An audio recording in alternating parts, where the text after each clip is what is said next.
Today's lead code problem 2011. Final value of a variable after performing operation. దీనిలో మనకు X plus plus X and X plus plus అంటే ఈ two operations ఇచ్చినప్పుడు మన వాల్యూని అనేది 1 ఇంక్రీజ్ చేయాలి. అలా కాకుండా మనకు minus minus X and X minus minus ఇచ్చినప్పుడు మన వాల్యూని అనేది 1 డిక్రిమెంట్ చేయాలి. మనం ఇనీషియల్గా వాల్యూ అనేది 0 ఇస్తారు. సపోజ్ ఇప్పుడు మనం ఎగ్జాంపుల్ ఇదేంటి, మనం ఫస్ట్ ఏంటి ఎక్స్ అనేది 0 తీసుకుంటాం. ఎక్స్ మైనస్ మైనస్ ఎక్స్ అంటే ఇప్పుడు మనం 1 డిక్రిమెంట్ చేయాలన్నమాట. అంటే ఇప్పుడు ఇనీషియల్గా 0 ఉంది, 0ని 1 డిక్రిమెంట్ చేస్తే -1 వస్తుంది.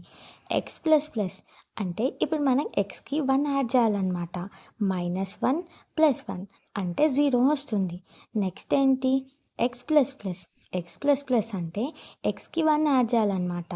0 + 1 అంటే ఎంత, 1. అలా మన అవుట్పుట్లో మన ఎక్స్ వాల్యూని అనేది రిటర్న్ చేయాలి.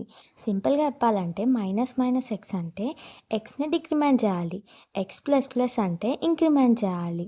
ఇలా మనం 4 ఆపరేషన్స్ని అయితే పర్ఫామ్ చేసి మనం లాస్ట్కి మన ఎక్స్ వాల్యూని